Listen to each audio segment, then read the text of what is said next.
UNICEF বারবার সতর্ক করার পরেও অন্তর্বর্তী সরকার যেটি ছিল অধ্যাপক ইউনূসের নেতৃত্বে সেই সরকার হামের টিকার বিষয়ে তারা গুরুত্ব দেয়নি।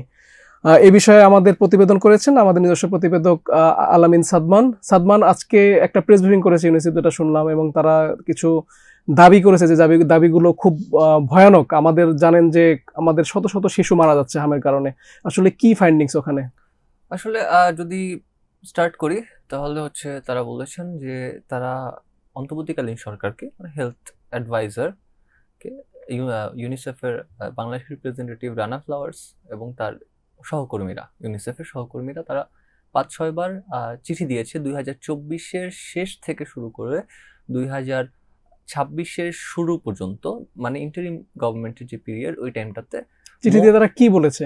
তারা বারবার বলেছে যে যেই সরকারের সিদ্ধান্ত ছিল যে ওপেন টেন্ডার মেথডে যাওয়ার জন্য, হামের টিকা কেনার জন্য ওপেন টেন্ডার যে মেথডে যাওয়ার জন্য বলে তারা যাচ্ছিল, সেটা মানে দ্রুতই না করা। মানে তারা বলেছিল যে এখন তো vaccine shortage, open tender method খুব ভালো পদ্ধতি, কিন্তু এটা ভ্যাকসিনের স্টক থাকা লাগে। এটা আমরাও জানি যে ধরেন আসলে ইমিউনাইজেশন যে প্রোগ্রাম, পেজে প্রোগ্রাম, এটা তো আসলে পুরো বছরই চলে, বিভিন্ন রোগের টিকা দেওয়া হয়। তো তখন যখন অন্তর্বর্তীকালীন সরকার সিদ্ধান্ত নিল যে ওপেন টেন্ডার মেথডেই যাবে, তারা হচ্ছে ইউনিসেফ থ্রুতে যে ডিরেক্ট পারচেস যেটা করে সেই পারচেসটা করবে না। যদিও গত বছর 50-50 করার কথা ছিল, 50-50 করেছিল। ওই সিদ্ধান্তের পরবর্তীতে ইউনিসেফ মোট 15-16 বার বলেছে অন্তর্বর্তীকালীন সরকারকে যে আপনারা এইটা, মানে এখন ভ্যাকসিন শর্টেজ, এখন এটা এখনো ডিপিএমএ মানে ডাইরেক্ট পারচেজ মেথডে যেন না, হ্যাঁ স্যার ওই ওপেন টেন্ডার মেথডে যেন না, মানে ডাইরেক্ট পারচেজ মেথডই তারা প্রেফার করছে আপাতত, মানে যতক্ষণ পর্যন্ত না থাকে তারা এটাও সতর্ক, তারা এটাও বলেছেন যে আসলে একটা দেশের সরকার যার কাছ থেকেই টিকা কিনুক উন্মুক্ত যদি দরপত্র আহ্বান করে তাহলে ইউনিসেফ তাদের কোনো সমস্যা নেই, কিন্তু তাদের সমস্যাটা ছিল তারা দেখছিল যে ভ্যাকসিন শর্টেজটা আছে, এবং ভ্যাকসিন শর্টেজটা আসলে যদি থাকে তাহলে পুরা এক বছর প্রায় লাখ লাখ শিশুদের টিকা দেওয়া হয়, এবং টিকা শিশুদের যে ইমিউন সিস্টেমের জন্য খুব ইম্পর্টেন্ট, কারণ বাচ্চাদের রোগ প্রতিরোধ ক্ষমতা খুবই কম থাকে। তো এই টিকাটা যখন দেয়া না হয় তখন তারা বিভিন্ন রোগ, বিশেষ করে ইনফেকশাস যে ডিজিজগুলো আছে ওগুলাতে আক্রান্ত হয় খুব সহজেই। আচ্ছা, ইউনিসেফের কথায় যেটা বুঝে আসলো যে অন্তর্বর্তী সরকার বিষয়টাকে আমলে নেয়নি, তারা নেগলিজেন্স, তাদের মধ্যে একটা এই বিষয়টাকে আমলে না নেওয়ার একটা প্রবণতা ছিল।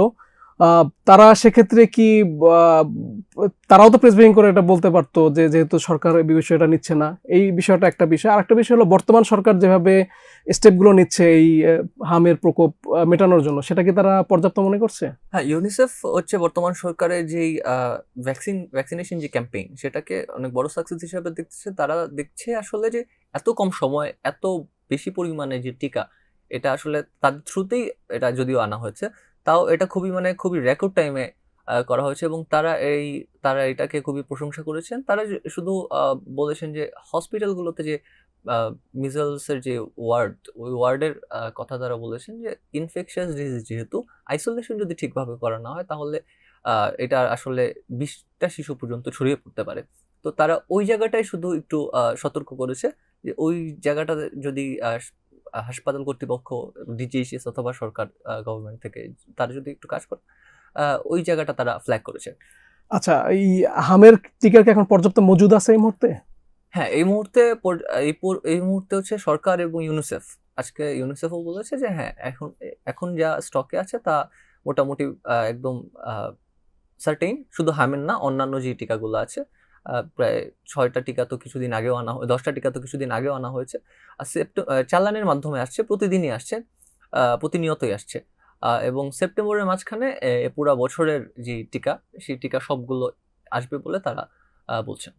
তাহলে এই যে টিকার চালানটা আসলো, এটা কোন মেথডে আসলো? এটা এখন তো আসলে ডিরেক্ট পারচেজ মেথডেই আসা হয়েছে, কারণ এর আগেও বিশেষজ্ঞদের সাথেও কথা বলা হয়েছে, আমরাও প্রতিবেদন করেছি। আসলে আপনি ওপেন টেন্ডার মেথড হঠাৎ করেই যদি আপনি করেন তাহলে এটা আসলে ভায়াবল না। উনি এক্ষেত্রে ইউনিসেফের যে বাংলাদেশ রিপ্রেজেন্টেটিভ, উনি ফিলিপিন্সের উদাহরণ দিয়েছেন। বলেছে যে এটা আসলে এটা করলে যেই দেশে এই জিনিসটা হঠাৎ করে করা হবে সেই দেশের জন্য জিনিসটা খারাপ হবে, কারণ উনি উনি বলছেন অ্যাটলিস্ট 2 বছর আগে ওপেন টেন্ডার মেথডে যদি যাওয়া হয় তাহলে হয়তো 2 বছর একটা প্রিপারেশন নিয়ে হ্যাঁ, যাওয়ার জন্য। কারণ এটা আসলে একটা ব্রিজ প্রোগ্রাম আপনার আসলে প্রয়োজন, কারণ আপনি প্রপার যদি আপনার ভ্যাকসিন স্টক না থাকে তাহলে আপনি বাচ্চাদের টিকা দিবেন কিভাবে, যেটাই হয়েছে আমাদের ক্ষেত্রে। এই পুরো আউটব্রেকটাই কিন্তু হয়েছে ভ্যাকসিন শর্টেজের কারণে। ভ্যাকসিন শর্টেজ ছিল, আমাদের প্রাইমারি হেলথ কেয়ার অবস্থা খুব বাজে হাসপাতালে, যে কোনো সরকারি এবং সাথে তো হাসপাতালে আরো বিষয় ছিল যে ওই সময় নার্সেরা আন্দোলন করছিল বা যারা টিকাদান কর্মসূচি যারা, তারা কিছু আন্দোলনের সাথেও জড়িয়ে পড়েছিল। হ্যাঁ, তারা আন্দোলনের সাথে জড়িয়ে পড়ছিল, কিন্তু তারাও কিন্তু আন্দোলন করছিল হচ্ছে বেতনের বকেয়ার জন্য। তারাও কিন্তু বেতনটা ঠিকঠাক পাচ্ছিল না। তারা কি অন্তর্বর্তী সরকারের সময় তাদের বেতনটা বকেয়া হয়ে পড়েছিল, না আগে থেকেই পূর্ববর্তী সরকারের আগে সময় থেকেও থেকে? ছিল, এবং মানে আমার জানার মতো আগে থেকেও ছিল। আমি এক্স্যাক্টলি আমার একটু ক্রস চেক করে বলতে হবে, আগে থেকেও ছিল।